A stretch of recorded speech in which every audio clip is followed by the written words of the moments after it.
to put a lot of spotlight on the metal, ladies and gentlemen. We are welcoming Vandana Bharti, Head of Commodity Research at SMC Global Securities. नमस्ते वंदना जी, कहाँ से बातचीत शुरू की जाए? आपने भी लाल रंग पहना हुआ है, मैंने भी लाल रंग पहना हुआ है. Both of us are trying to attract bulls in the market. Happy new year, नव वर्ष की शुभकामनाएं. मकर संक्रांति आपके लिए शुभ हो. और वैसे भी सोना चांदी तो कूद ही रहा है, बताइए क्या कीजिएगा? जी शैलेश जी, और बड़ी धमाकेदार शुरुआत हुई है. सभी लोगों को, आपको, टीम को, दर्शकों को नमस्कार और मकर संक्रांति की शुभकामनाएं. और मुझे लग रहा है शैलेश जी, हम लोगों ने 180% का रिटर्न तो देखा 25 में, लेकिन इतनी धमाकेदार शुरुआत हम लोगों ने नहीं देखी थी कि अभी 15 डेज में 2026 का नहीं हुआ और 25% का रिटर्न हम लोगों ने सिल्वर में आता हुआ देखा है. तो मुझे लग रहा है कि एक ऐतिहासिक टाइम है जिससे कि हम यहाँ पे गुजर रहे हैं. आप बिल्कुल सही कह रही हैं. मेरे को तो पूछते हुए भी डर लगता है कि यहाँ से चांदी कहाँ जाएगा. 287 हो चुका. इसी महीने 16%, पिछले 12-13 दिनों में आपने इसमें धमाकेदार तेजी देखी है. क्या कीजिएगा? शैलेश जी, मुझे लग रहा है यहाँ पे प्राइसेस क्या तो कहते कि नो बार, तो अब मुझे लग रहा है कि $115 की हम यहाँ पे बात कर रहे हैं. $115 पे यहाँ पे पोजीशंस बने हुए हैं. $110 के करीब आपको शंघाई में काफी सारी पोजीशनिंग्स हैं. तो अब शंघाई ने आज, जैसे हम लोगों ने $90 को ब्रीच होता हुआ देखा है, शंघाई ने यहाँ पे $100 को क्रॉस करा है.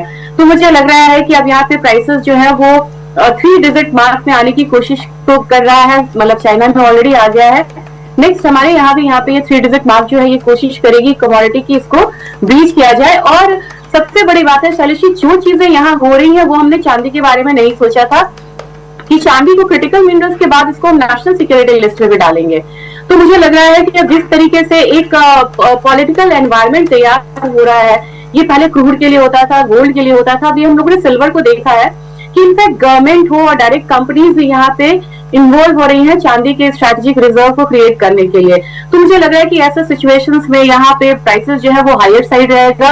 और मार्च कॉन्ट्रैक्ट तक मुझे लग रहा है शैलेश जी, ये मार्च कॉन्ट्रैक्ट बहुत इंपॉर्टेंट है सिल्वर के लिए. और वहां तक लग रहा है मुझे कि वोलेटिलिटी हो सकती है, हाई वोलेटिलिटी हो सकती है. उसके बाद जाके मार्केट थोड़ी सी यहाँ पे स्टेबल होती हुई नजर आ सकती है. ओके, तो आप इस वक्त क्या एडवाइस कर रहे हैं अपने क्लाइंट्स को कि वो क्या करें? अगर पोजीशन है सिल्वर में तो होल्ड करनी है, वो तो बिल्कुल ही कॉमन सेंस की बात है. लेकिन जो प्राइमरी मार्केट है सिल्वर का, यानी कि सर्राफा बाजार, वहां से कुछ आवाजें आती हुई दिखें? अब एक चीज यहाँ पे शैलेश की है, जो प्रीमियम था, पहले प्रीमियम पे चांदी थी, फिर ये प्रीमियम बढ़ी है. अब ये जो मूव आ रही है ये प्रीमियम को और भी ज्यादा बढ़ाएगा. दूसरी चीज सराफा से जो आ रही है, पहले हम लोगों ने सीएमई में देखा था कि वहां पे प्रॉब्लम्स आई थी फिजिकल डिलीवरी में. ये फिजिकल डिलीवरी की समस्या जो है अब आपको चाइना में भी देखने को मिल रही है. और वेटिंग पीरियड का बढ़ना, तो जो यहाँ पे चांदी लेना चाह रहे हैं उनके लिए वेटिंग पीरियड यहाँ पे काफी ज्यादा लंबा है. और मेरे ख्याल से अब यहाँ पे ये बोलना कि करेक्शन आए, चांदी ने तो यहाँ तक हमें ये भी नहीं करा कि ठीक है करेक्शन आए तो आप बाय करें, क्योंकि करेक्शन आ नहीं रही है. हर 7, 8, 10 हजार के करेक्शन पे बाइंग आ रही है. फिर भी यही यहाँ पे रिक्वेस्ट रहेगी कि आप यहाँ पे करेक्शन पे बाइंग करें. करेक्शन का लेवल अब आपको यहाँ पे ऊंचा होता हुआ दिखेगा. अब ये यहाँ पे 270 से 265 वाला जोन होना चाहिए, वहां पे नई बाइंग वहीं पे करनी चाहिए. और डेरिवेटिव को फिलहाल अवॉइड करना होगा. करना है तो सिर्फ इंट्राडे करना चाहिए, नहीं तो डेरिवेटिव को थोड़ा सा भी अवॉइड करके चलना होगा. ईटीएफ वालों को मैं बोलती हूँ कि एसआईपी के, मैं बोलती हूँ कि एसआईपी की तरह आप ईटीएफ में निवेश करिए, वो यहाँ पे कर सकते हैं. लेकिन फिजिकल वाले भी करें, करेक्शन पे करें. डेरिवेटिव वाले को करना है तो वो यहाँ पे इंट्राडे करे, पोजीशंस को कैरी फॉरवर्ड ना करे, भले ही वो यहाँ पे बाई पोजीशन उनकी क्यों ना हो. क्योंकि ऐसे में अगर एक भी लोअर सर्किट लगता है तो उनको जो मार्जिन कॉस्ट है वो ज्यादा यहाँ पे होगा. क्योंकि एडिशनली यहाँ पे हमने देखा है कि मार्जिन जो है वो काफी ज्यादा बढ़ गया है, चाहे वो कॉमिक्स हो, सीएमई हो, कहीं भी हो, एमसीएक्स में भी मार्जिन काफी ज्यादा बढ़े हुए हैं. जी, ये तो खैर हमारे रेगुलेटर्स को शाबाशी देनी पड़ेगी कि वो कोशिश कर रहे हैं कि किसी भी तरीके से ये जो दिक्कत है ये बाजार में ना आए, फिजिकल मार्केट में जो पेन है वो आपको हायर मार्जिन्स की तरफ जाता हुआ दिख रहा है। गोल्ड के बारे में कुछ टिप्पणी आप करना चाहेंगी वंदना जी? हम लोग इस वक्त $4635 प्रति आउंस पर बैठे हुए हैं, यहाँ पर भी एक फ्रेश रिकॉर्ड आता हुआ दिख रहा है। ये चांदी की चमक पे शैलेश, हम लोगों ने यहाँ पे देखा है कि ये सोने की चमक जो है वो फीकी पड़ती हुई नजर आई, लेकिन आप देखेंगे दो कमोडिटी है वो चमक रही है, और ये जो चमक है ये आपको सोने में भी है और कॉपर में भी है, ये भी रिकॉर्ड हाई बना रहे हैं। लेकिन चांदी की रफ्तार इतनी है कि बाकी चीजों को हम देख नहीं पा रहे हैं। 4750 मुझे लग रहा है कि नेक्स्ट एक पॉसिबल जोन हो सकता है गोल्ड को आने के लिए, और यहाँ पे ये तब है जबकि इंटरेस्ट रेट कट की बात फिलहाल यहाँ पे जनवरी मंथ में नहीं है, लेकिन जिस तरीके से फिट पे अभी क्रिमिनल चार्जेस लगे हैं या वेनेजुएला हो रहा है, एक सीक्वेंस बन की जा रही है, वेनेजुएला, कोलंबिया, मेक्सिको, फिर आप यहाँ पे बात कर रहे हैं ग्रीनलैंड की, फिर ईरान का अनरेस्ट है, ये जितनी भी चीजें हो रही हैं ये मुझे लग रहा है कि गोल्ड को एक अपसाइड देगा, और जो बिल्कुल कंसोलिडेशन में जो कमोडिटी थी उसने एक स्ट्रेंथ लेता हुआ एक ब्रेकआउट दिया है। तो 4750 मुझे लग रहा है नेक्स्ट यहाँ पे गोल्ड का पड़ाव होगा, और अगर हम इसको एमसीएक्स के टर्म में देखें तो मुझे लग रहा है कि नेक्स्ट हम यहाँ पे 150 से लेके $155 की तरफ हेड कर रहे हैं। और एक जरूरी चीज शायद मैं बोलना चाह रही हूँ कि जो गोल्ड सिल्वर रेशियो है इतना ज्यादा अप्रिशिएट होते हुए हम लोगों ने कभी नहीं देखा था। मंथली चार्ट पे ये इतनी स्ट्रॉन्ग अपडेशन यहाँ पे दे रही है, मुझे लग रहा है कि नेक्स्ट यहाँ पे हम लोग आता हुआ देख सकते हैं, वो हो सकता है यहाँ पे 46:1, जो कि हम लोगों ने 2025 में देखा था कि वो 110 के करीब चला गया था, यानी कि 110:1। वो अब मुझे लग रहा है कि 2026 में आपको दिखना चाहिए 46-45:1, यानी कि अभी भी चांदी में गुंजाइश है कि चांदी की जो रफ्तार है अभी भी सोने से ज्यादा तेज हो सकती है।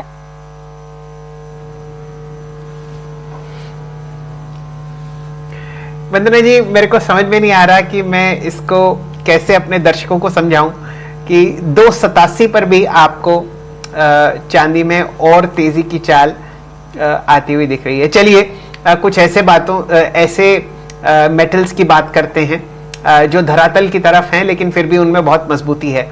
एल्युमिनियम और कॉपर, यहाँ पर क्या हो रहा है? कॉपर में भी एक चीज है शैल, आप देखेंगे कि कॉपर को बहुत यूनिक चीजें हो रही हैं जो हमें यहाँ पे सेलिंग के लिए डरा रहा है कि अभी सेलिंग में जाना नहीं है। फंडामेंटल्स यहाँ पे शिफ्ट, बहुत बड़ा शिफ्ट हुआ है मेटल से। हमने 20 सालों में कोई एक्सप्लोरेशन नहीं किया, हमने नई माइंस यहाँ पे खड़ी नहीं की। जो ईयू और बाकी जो कंट्रीज जहाँ थे और जो लोग इनको आगे बढ़ाते, ईयू है या यूएस, उन्होंने पोल्यूशन पे बड़ा ध्यान दिया।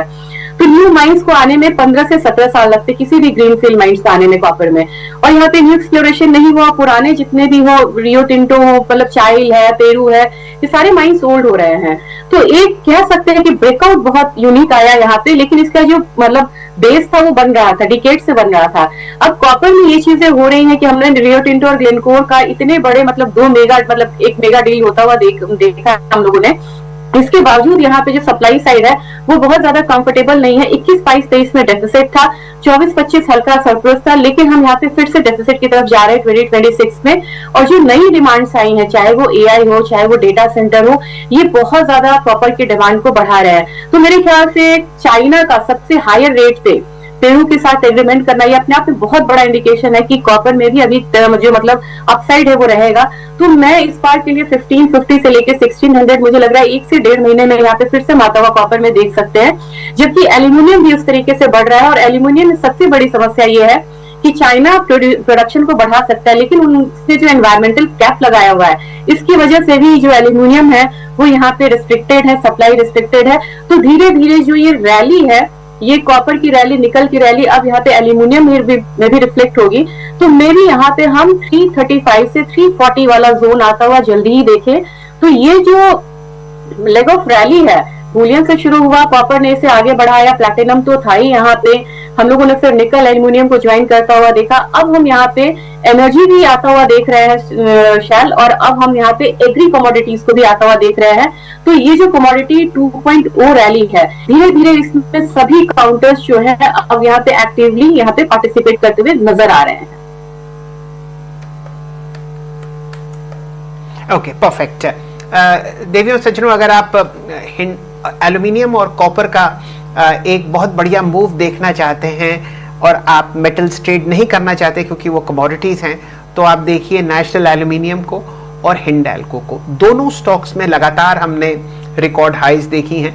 जो भी डिप आता है 20 EMA की तरफ, वहां पर खरीदारी होती है और एक बहुत ही अनुकूल समय हिंडाल्को और नेशनल एल्युमिनियम पर आपको इक्विटी मार्केट्स में होता हुआ दिख रहा है। हिंदुस्तान कॉपर में धक्काधक तेजी, पिछले 2-2.5 महीने में ये काउंटर 340 से 555 तक गया है और इसका ऑल टाइम हाई अभी काफी आगे है। सिल्वर में अगर आपको ध्यान देना है, हिंदुस्तान जिंक की तरफ देखिए, हमारे देश का सबसे बड़ा सिल्वर प्रोड्यूसर हिंदुस्तान जिंक है। 20% आउटपुट सिल्वर का ओवरऑल क्वांटिटी में है, लेकिन प्रॉफिट में 40% है और ये बात पिछले क्वार्टर तक की थी। आगे क्या होगा ये तो समय ही बताएगा, लेकिन फिलहाल नेशनल एल्युमिनियम अब 370 को पार करता हुआ। एक और मूव कमोडिटीज में वंदना जी आया है क्रूड ऑयल में, यहां पर क्या कहिएगा? क्रूड ऑयल में मैं ये सोच रही हूँ कि ये जो मूव है, अभी तक मेरा बिल्कुल बेयरिश वो था कि ये $62 पे यहाँ पे रुक जाएगी, लेकिन एक चीज यहाँ पे जो न्यू डेवलपमेंट है, अगर मिडिल ईस्ट में सप्लाई डिसरप्शन, क्योंकि सप्लाई तो बहुत ज्यादा है, डिमांड यहाँ पे स्टैटिक है, और अगर सप्लाई डिसरप्शन होता है तो ये इसे $66 के करीब ले जा सकता है, 63 से लेके $66 WTI क्रूड को, और ब्रेंट उससे $3-4 और ऊपर हो सकता है। हमारे बाजार में मुझे लग रहा है कि एक जियोपॉलिटिकल प्रीमियम बहुत दिनों बाद क्रूड में आया है, क्योंकि यहाँ पे ईरान इन्वॉल्व है, तो 5600 मुझे लग रहा है कि इमीडिएटली हम आता हुआ देख सकते हैं। देन 5800 का जो एक लेवल है वो MCX में आता हुआ दिख सकता है। तो टेम्परली जब तक ये मतलब की चीजें सही नहीं होती ईरान की, तब तक मुझे लग रहा है कि क्रूड को एक जियोपॉलिटिकल प्रीमियम के साथ ट्रेड होता हुआ हम देख सकते हैं। तो $65, $66 WTI आ सकता है, $58 के करीब हम MCX क्रूड को आता हुआ देख सकते हैं।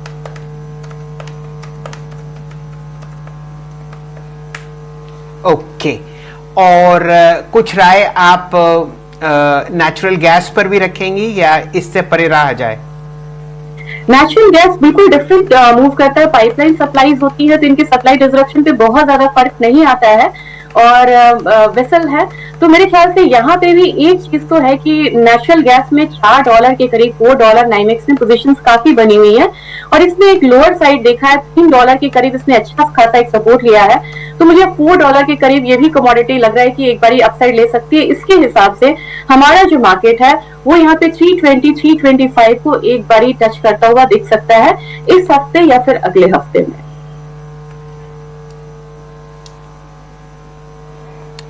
ओके, इसी मोड़ पर वंदना जी विदा लेते हैं। बहुत बहुत धन्यवाद आपका।